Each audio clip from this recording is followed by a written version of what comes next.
Assalamualaikum warahmatullahi wabarakatuh. Kembali lagi pada pelajaran hari ini. Jadi hari ini kita akan banyak mempelajari mengenai kematangan jiwa, maturity, dan tentu saja the truth. Nah, pertama-tama kan kita tahu ya, dalam hidup ini tuh untuk mencapai titik kematangan jiwa itu kita perlu melalui proses yang sangat-sangat panjang. Nah, orang-orang yang jiwanya belum matang, kehidupan tuh akan terus mengajari kita dengan kejadian-kejadian baik suka maupun duka. Karena yang diinginkan oleh kehidupan ini adalah untuk jiwa kita agar matang dan mature. Untuk melalui proses itu akan sangat banyak kejadian-kejadian, banyak dunia itu akan banyak memberikan pelajaran agar kita tuh mencapai kesadaran dan mengalami intimate experience dengan the truth. Dalam proses-proses itu kita akan terus ditempa oleh kehidupan, oleh dunia, sehingga kita melampaui kompleksitas dan paradoks. Ketika kita sudah melampaui kompleksitas dan paradoks, itu kita otomatis akan memegang prinsip kebenaran. Nah, apa sih prinsip kebenaran itu? Prinsip kebenaran itu ada 5. Yang pertama ada knowledge atau pengetahuan, love, keadilan, pengabdian, dan kesabaran. Prinsip kesabaran ini betul-betul penting sekali untuk kita pegang dalam kehidupan kita. Karena jika prinsip kebenaran ini telah hilang dari diri manusia, maka kehancuran itu akan terjadi. Jadi ada yang dinamakan titik alpha point. Nah, titik alpha point ini merupakan titik terbawah di kehidupan manusia. Nah, di titik alpha point ini akan terjadi banyak kebatilan, banyak manusia yang menunjukkan dirinya yang fake self, manusia itu tidak berani menunjukkan diri sejatinya. Dan di titik ini tuh kehidupan tuh terasa sempit sekali, terasa menyempit, dan jiwa kita itu terasa sesak gitu, karena kita sedang berada di titik terbawah, titik terendah di dalam kehidupan kita. Nah, banyak orang yang denial dan menolak the truth ini, padahal kita semua tahu bahwa fakta yang menyakitkan itu jauh-jauh lebih baik daripada fiksi yang menyenangkan. Karakter-karakter kesadaran manusia yang sedang berada di alpha point itu dia pasti dipenuhi dengan ilusi, halusinasi, dipenuhi dengan kebohongan dan kepura-puraan di dalam jiwanya gitu, karena dia diri sejatinya itu sudah benar-benar sangat jauh dari dia.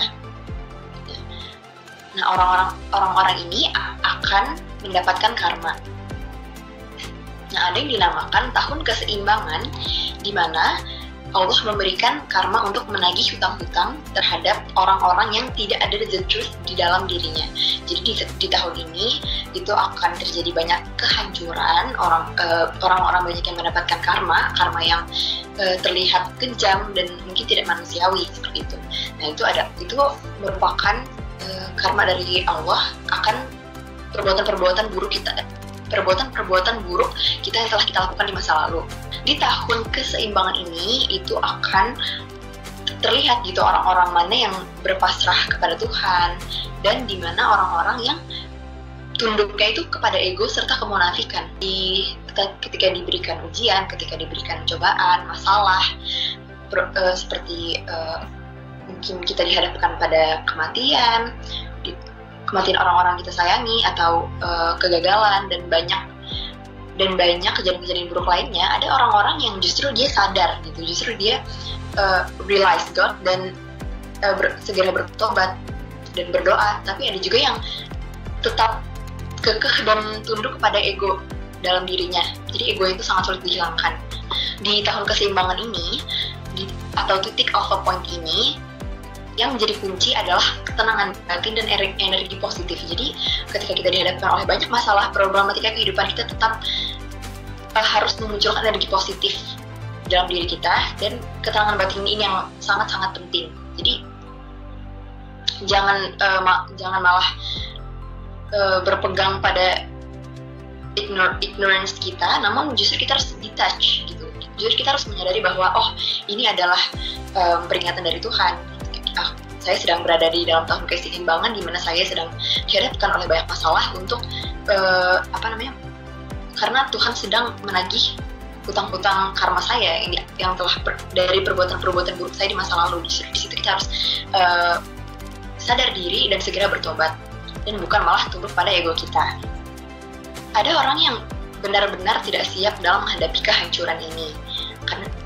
Namun sebenarnya ini yang paling penting di saat kehidupan kita dihancurkan, biasanya dimensi spiritual awakening akan muncul. Nah, spiritual awakening itu tadi yang kesadaran kita akan muncul jika kita detach dari ego kita, detach dari ignorance kita. Justru disitulah kita akan mengalami yang namanya spiritual awakening. Disitulah di titik itulah kehidupan baru kita, kesadaran baru kita itu akan dimulai. Dan di titik itu pula, ketika spiritual awakening, apa yang hilang dalam tingkat bentuk, dalam form, karena hidup kita itu telah dihancurkan, atau yang biasanya disebut dengan loss of form, itu akan kita peroleh lagi, itu akan digantikan oleh Tuhan dalam tingkat inti atau esensi. Nah, mungkin kita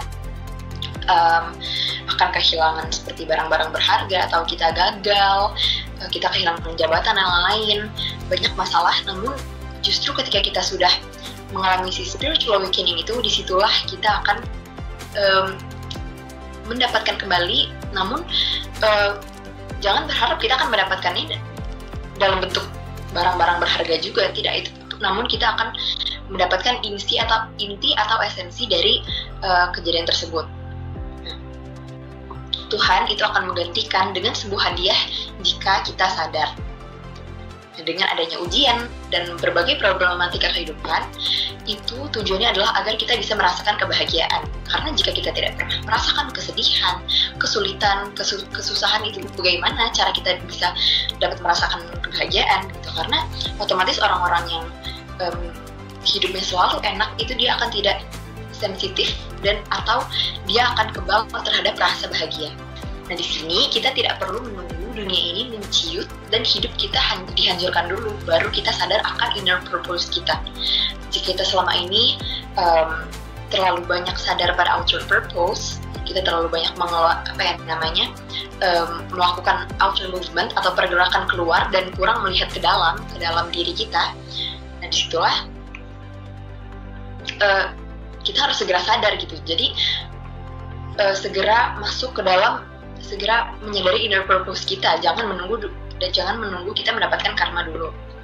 Di saat kita melakukan outgoing movement atau pergerakan keluar dengan penuh kesadaran, maka ini akan sama kuatnya dengan the return movement, yaitu keheningan, kesadaran diri, dan penghancuran form.